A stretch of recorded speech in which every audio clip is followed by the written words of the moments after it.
Salut à toutes et à tous. Bienvenue dans votre rubrique de santé publique Chanté Chérige. Je suis Dr Lionel Jean, médecin, algologue, expert en santé publique, expert en développement. Et la thématique que je vais aborder avec vous aujourd'hui, c'est la couverture sanitaire universelle. Est-ce une stratégie pour réduire les inégalités sociales de santé dans les pays pauvres? Avant tout, je tiens à remercier les 25 750 abonnés de YouTube, Facebook et TikTok qui ont visionné ma dernière vidéo. Cette fois, je vous recommande non seulement de visionner mes vidéos, d'abonner, de partager pour permettre à d'autres personnes de profiter de notre rubrique. La couverture sanitaire universelle prônée par l'Organisation mondiale de la santé est une stratégie pour réduire les inégalités sociales de santé dans les pays pauvres. Nous allons voir ça.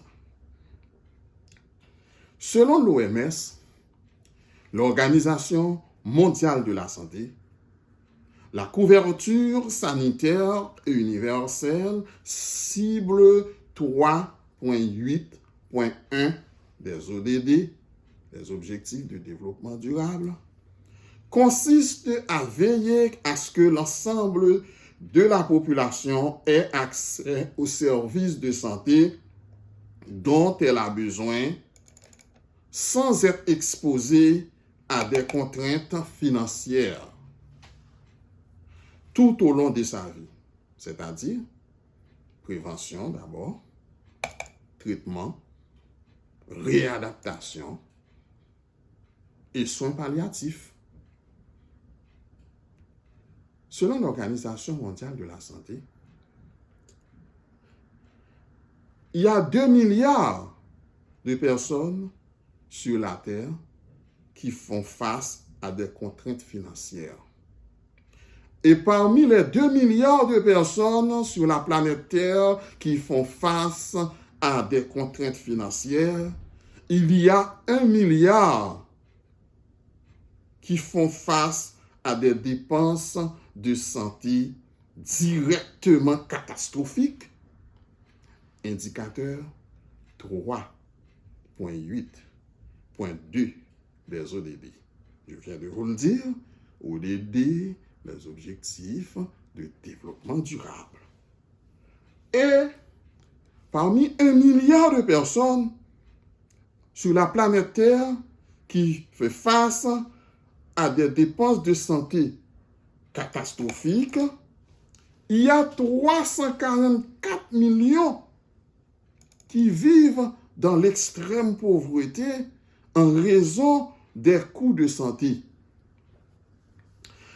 Étant donné que l'objectif principal de la couverture sanitaire universelle, selon l'Organisation mondiale de la santé, est de protéger les gens des conséquences financières de paiement des services de santé à leur charge, en appliquant la couverture sanitaire universelle basée sur des soins primaires, on peut réduire le risque d'inégalité sociale de santé chez les 344 millions de personnes et par conséquent réduire la possibilité pour que ces gens puissent tomber dans l'extrême pauvreté lorsque les services et les traitements dont ils ont besoin les exigent à vendre leurs biens, à détruire leur avenir, à détruire l'avenir de leurs enfants.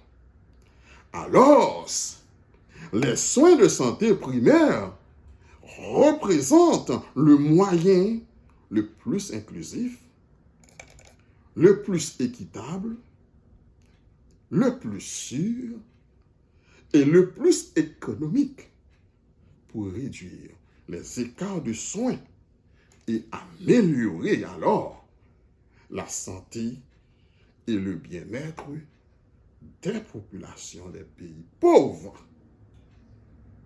La couverture sanitaire universelle est assise sur 3 piliers pour que ça marche. Le premier pilier, c'est la couverture de la population, c'est-à-dire augmenter l'accessibilité à l'ensemble de la population.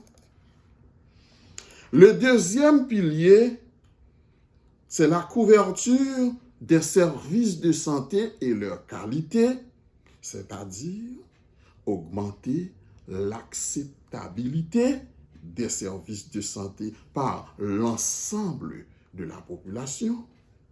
Et le troisième pilier de la couverture sanitaire universelle, c'est la protection financière pour éviter les difficultés liées aux soins, c'est-à-dire augmenter l'accessibilité financière afin de garantir que personne n'est mise dans une situation financière difficile à cause des dépenses catastrophiques lorsqu'il a besoin des soins de santé, en dépassant les facteurs d'exclusion du soin de la rue au cabinet médical. Vous suivez Santé Chérie, Jean. Et je viens de voir avec vous à quel niveau que la couverture sanitaire universelle prônée par l'Organisation mondiale de la santé peut réduire les inégalités sociales de santé dans les pays pauvres. N'oubliez pas d'abonner Santé Chérie, partager la rubrique pour contribuer à l'amélioration de la santé des autres, aimer et suivre Santé Chérie. Et pour finir, je tiens une fois de plus à remercier les 25 750 personnes qui ont visionné la dernière vidéo sur les inégalités sociales de santé sur TikTok, sur Facebook et sur YouTube. À bientôt. Bye bye.